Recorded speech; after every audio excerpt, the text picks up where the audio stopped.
Teamster Power 767 Reality Check with Jeff Schenfeld and Garfield Hooper.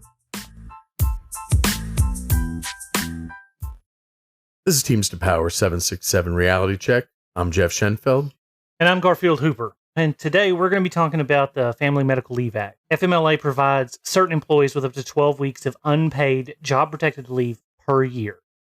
And it's an important tool for us, for any worker in America, but also for us Teamsters, that allows for unforeseen circumstances if you've got to take care of yourself or a loved one. Yeah.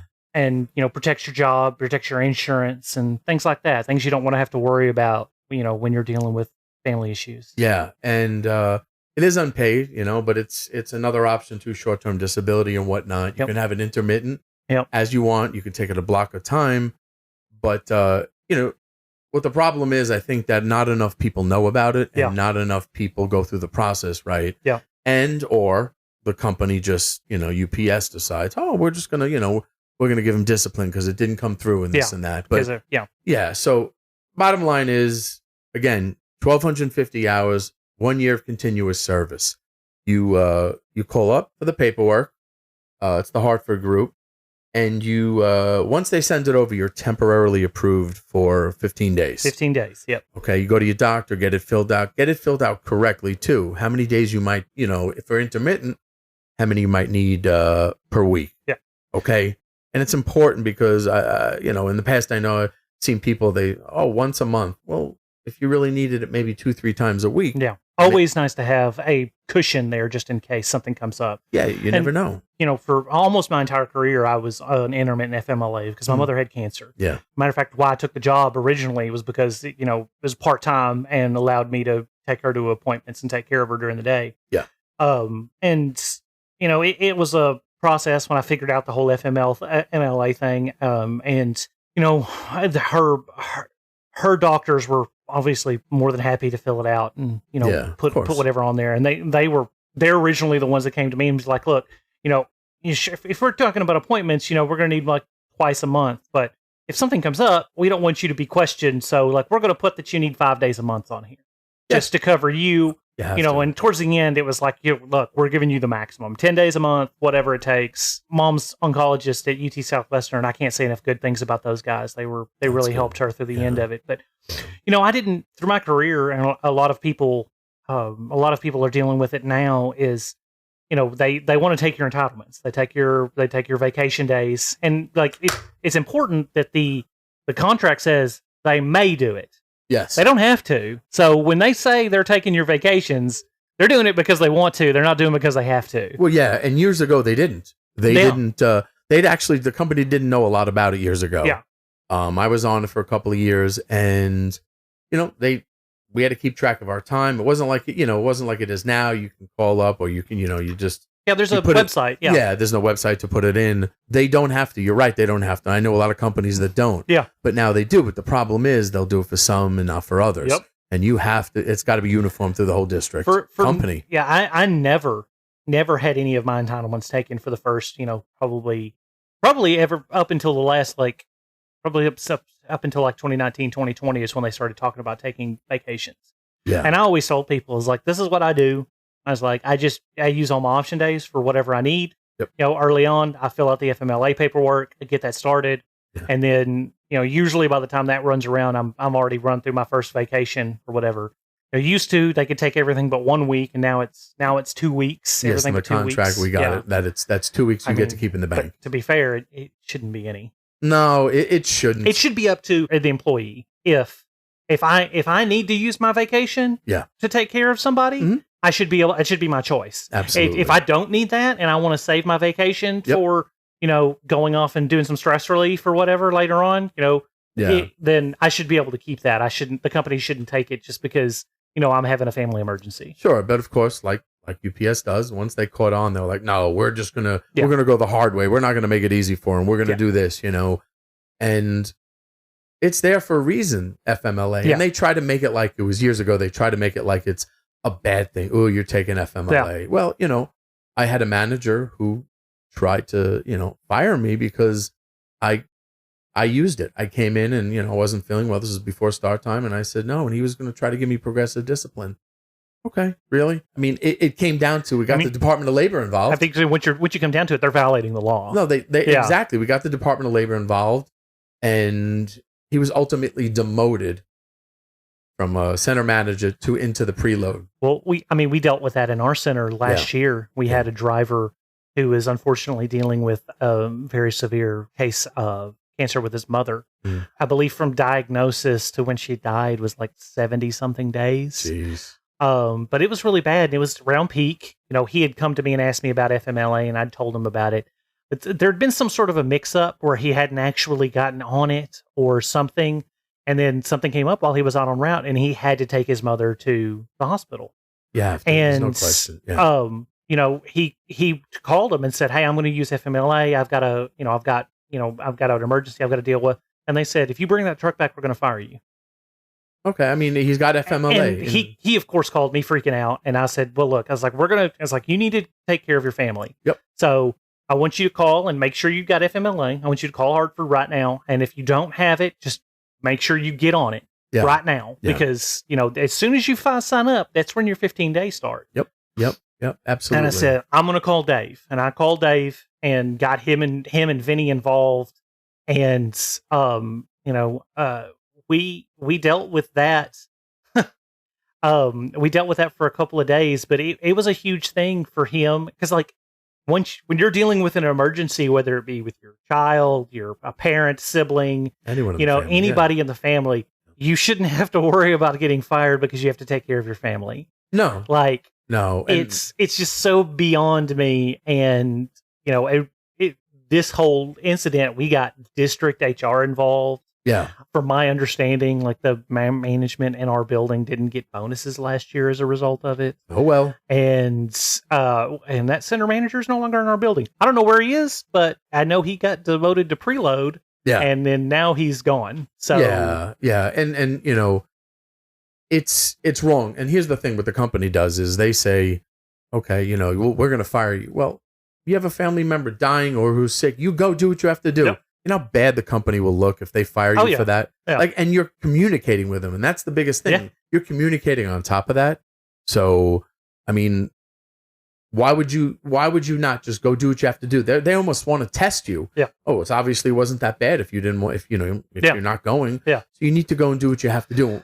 Yeah. And so what happens is with the FMLA, and what I've noticed is you put in your paperwork, you did your part, right?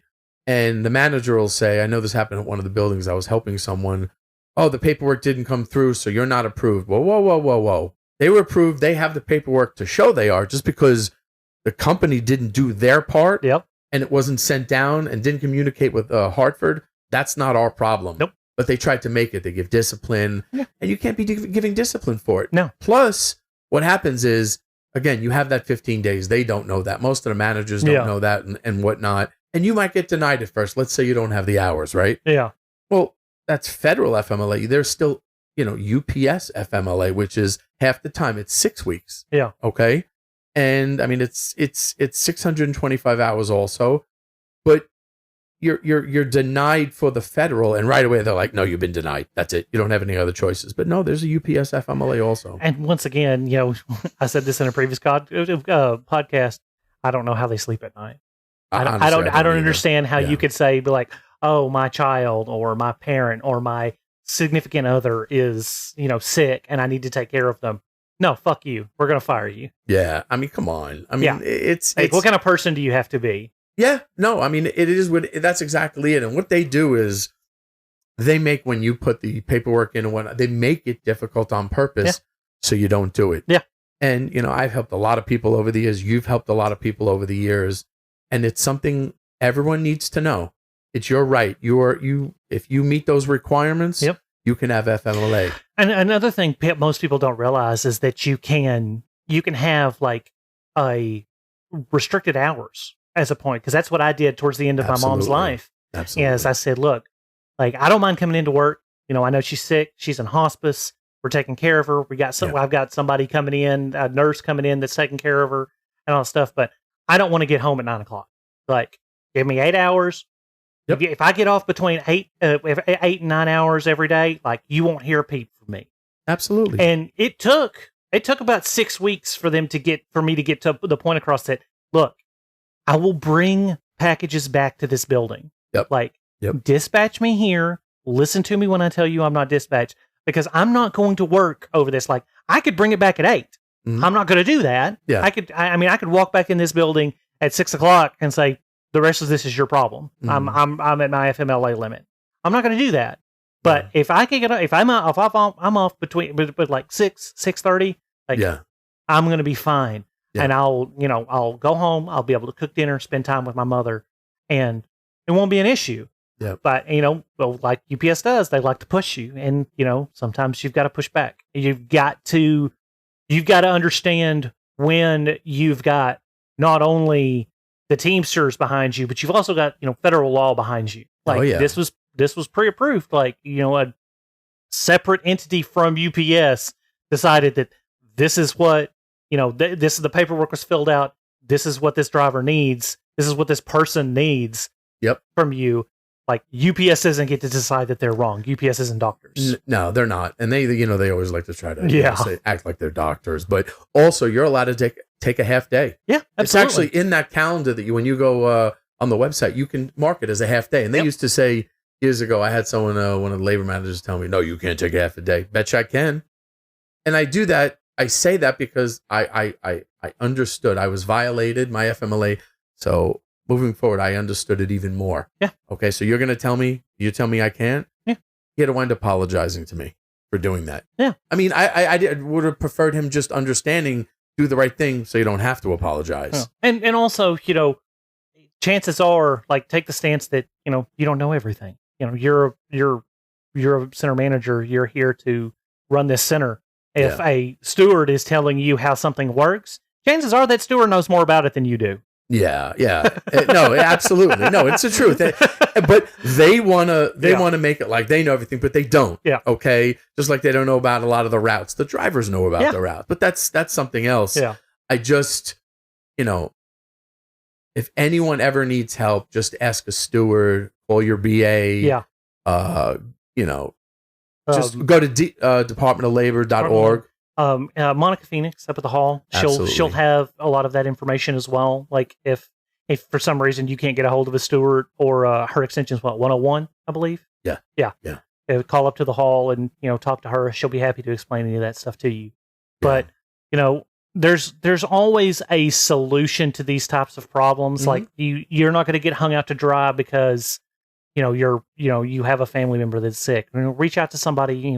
We're stewards for a reason. Yep. We do it because we want to help people. So please, don't hesitate to reach out to one of your stewards or your BA. And, if they don't know something, hopefully they'll be able to reach out to tell you where to go to get the information you need. Yeah. And don't just, don't go to management and be like, okay, so what can I do? Because they're obviously not going to tell you. Yeah. And most of the time they're not going to know. Even if they do tell you, they're not going to know the process. Yes, exactly. And they'll want to do it. They'll tell you their way of doing it, which is, again, it's probably not going to be right. Well, I mean, they don't have the same issues. Just like, our center wants to be big on, I remember when COVID was a thing, it's coming back around now, but, when everybody was coming up with it, and, everybody was like, oh, well, you've got the 2 weeks or the paid leave for COVID. Yeah. And, our division manager was out for 3 months with it.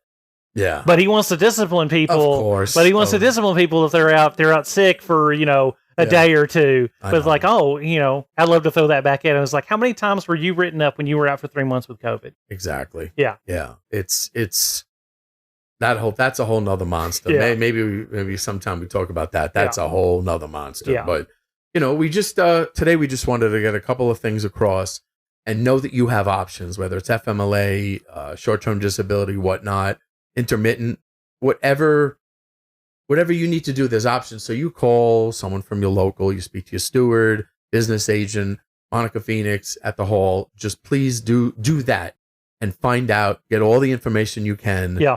Yeah. And it's and there's plenty of us out here that have been through it that are happy to help. Yep. Absolutely. So, again, thank you for joining us. This is Teamster Power 767 Reality Check. I'm Jeff Schenfeld. And I'm Garfield Hooper. Take care. Our experiences deal largely with the Southern Region Supplement. This is just an information podcast, and if you have questions, it's best to contact your local steward or business agent. And remember, strong people stand up for themselves, but the strongest people stand up for others.